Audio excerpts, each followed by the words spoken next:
ब्रेकनंतर आपलं पुन्हा एकदा स्वागत।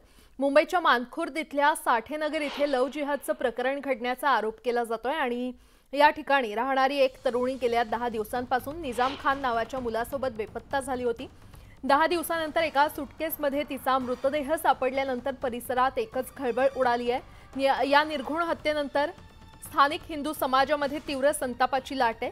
दरम्यान मंत्री मंगल प्रभात लोढा यांनी पीडित कुटुंबाची सांत्वनपर भेट घेत आरोपीवर कठोरात कठोर कारवाईची मागणी केली आहे। मुंबईत अनधिकृतपणे राहणाऱ्या रोहिंग्या आणि बांगलादेशींचा बंदोबस्त करावा लागेल आणि 24 तासांच्या आत आरोपीवर कठोर कारवाई झाली नाहीतर उग्र आंदोलनाचा इशारा मंत्री मंगल प्रभात लोढा यांनी दिलाय। मानखुर्द येथील घटनेच्या संबंधी संपूर्ण चौकशी कशा पद्धतीने सुरू आहे यासाठी मंगल प्रभात लोढाजी आपल्यासोबत आहे। सर, तुम्ही आता डीसीपींची भेट घेतलेली आहे, हे संपूर्ण प्रकरण धक्कादायक आहेच, कशा पद्धतीचा तपास सुरू आहे? पूनम क्षीरसागर नामाची मातंग समाजाची साधारण परिवारची मुलगी होती। ते कामासाठी नेहमी नागपाड्यामध्ये जायच्या। तो जे ते टॅक्सी चालक होता निजाम म्हणून, त्याने तिथे 18 तारीखने इथून घेऊन पळाला आणि ते असा दिसून येत आहे की कल्याण जवळ किंवा उरणकोडे त्याने ते पाणीमध्ये गला घोटून त्याने ती हत्या केली असेल।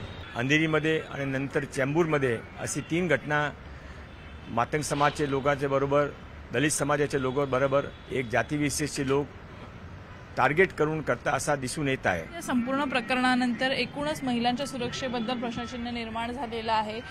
वारंवार अशा पद्धतीच्या घटना होतात, कुटुंबियांशी तुम्ही संवाद साधलात का? त्यांचं काय म्हणणं आहे? त्यांचं म्हणणं असं आहे की आम्हाला मुलींनी न्याय पाहिजे, आम्हाला काय नको।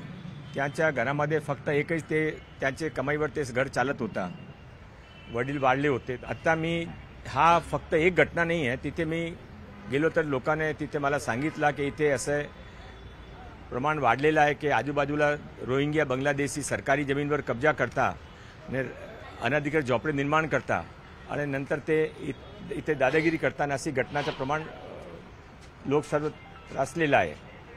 आता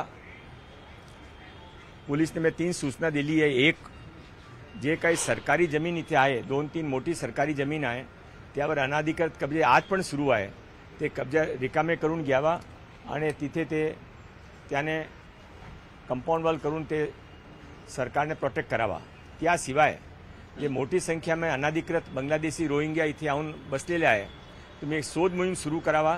ते कानून असा आहे की कोणी राहायला आलेला त्याने पोलिसची एनओसी पाहिजे, त्याने काही एनओसी घेतली नाही, सर्व लोक इथे राहता, ते जे काही असे अनधिकृत रूपाने राहत आहेत त्यांच्यावर कारवाई करावा, अरेस्ट करावा आणि जे लोक त्यांना प्रश्रय देतात त्यांच्यावर कार्यवाही करावा, अशी 2-3 सूचना मैं पुलिस ने दिली है। व्हिडिओ सचिन कुबडेसह सुस्मिता भदाणे पाटील, न्यूज 18 लोकमत, मुंबई।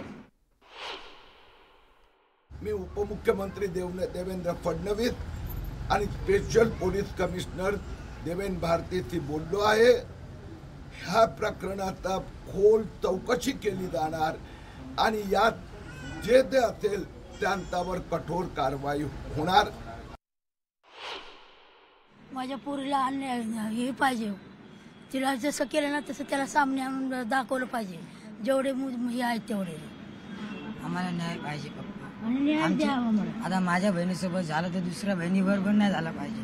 आता लय मुली जातात बहिणी कामाला, कुठल्या मुलीवर घटना झाली तर आपल्याला बर्दाश्त नाही होणार, ती पण आपली बहीण आहे। हा, एवढंच बोलू शकतो।